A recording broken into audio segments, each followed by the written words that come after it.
Hello, Six. Hello, Kabos. That was quite a mouthful. Because of your name. Your name is a mouthful. It's gotten a lot of people, but Six is much better. Great. Six, it's wonderful to have you in the studio. The evolvement of Xhosa as a cricket language, that must have started in the Eastern Cape. Definitely. 8 million people speak isiXhosa in this country. Yeah.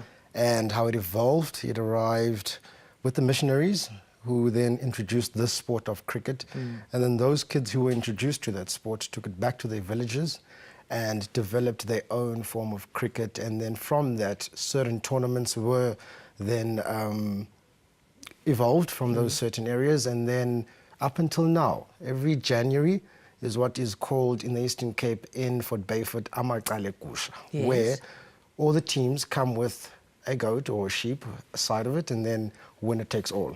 Then on the final day, everybody comes together. They have a massive feast. I was there this year. It's a huge event in the Eastern Cape and in the calendar for Cricket South Africa.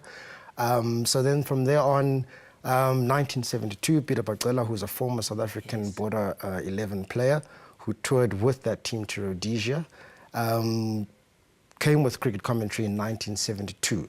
Now, you must remember back then it was very difficult as the vernacular-speaking radio stations to get into cricket commentary. But however, because of the Xhosa-speaking following of cricket in the Eastern Cape, he managed to get into that together with Radio Xhosa then, which is what is now Umhlobo Wenene FM. How many listeners do they have? Well, I checked the Rams on Monday. We're sitting we're on 5.2 million 5.2 million listeners. So it's a lot. It's a lot. Which is what's so exciting about my commentary is that you're not only thinking of the people driving in their cars or sitting at home listening in their couches. Some of these people have never seen a television.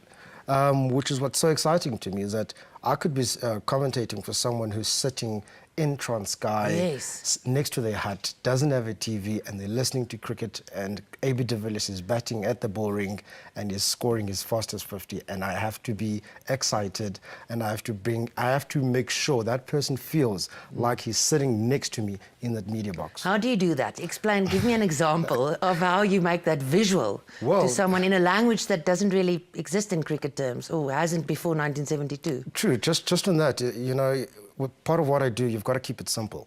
You don't want to confuse the listener, because as much as you get a lot of stats and you read up a lot of stats on the players and the matches between these two playing nations or teams, you've got to keep it simple. Because that person probably doesn't even understand the stats itself, and they probably don't even care. But what matters to them is that A.B. de Villiers or Dale Steyn is running in at full throttle and is about to hit the deck, and he's going to cause havoc. So you must bring in that excitement in Xhosa, which is intricate, because I grew up speaking English between 7 o'clock in the morning until 5 p.m. at school.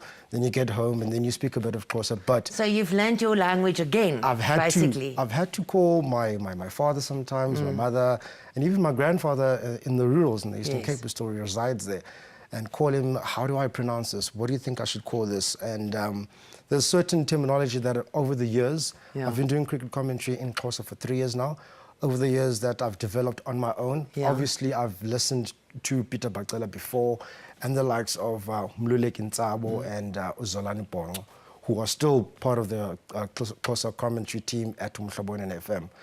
And then I came with my own dynamic and fresh and young approach to cricket commentary in isiXhosa. And you must give me examples. I will. I will. I will not leave here without having said. And but again, then last year I started translating articles for Cricket South Africa for their website, which then was very exciting for me at first, until you get to a 500-word article that you have to translate. And you must remember a sentence in English can be 2 or 3 words in isiXhosa. But what was intricate about it was certain words that I couldn't translate, and numbers.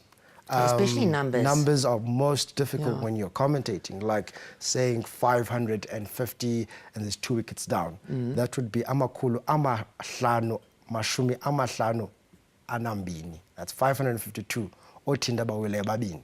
And you have to be fast. You have to be fast. Yeah. And in between balls, you've got Dale Steyn. Now with Dale Steyn, ume handover and ibhola kuye esandleni uzoza ngesantya esikhawulezileyo.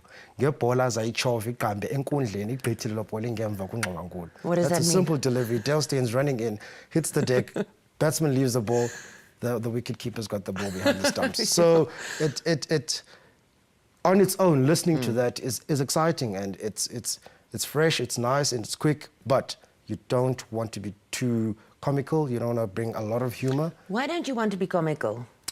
Because I don't want to confuse my listeners. Yes. I want my listeners... Is that a listeners cultural thing? It goes back to a lot of cultural issues, because we respect our culture, yes. first of all, and we don't want to use terminology that will affect a lot of people who follow our cricket commentary on Zonnebloem FM. So I try to keep it very simple.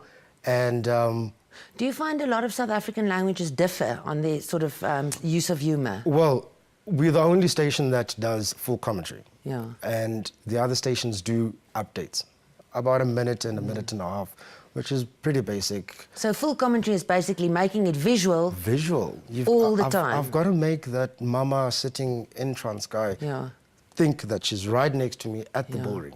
And you've got to make sure she doesn't even know what Wanderers looks like. Doesn't know what it looks like. You've got to tell her that on my left there's grass embankment, there's about 500 people sitting there. On the other side, there's a momentum family area.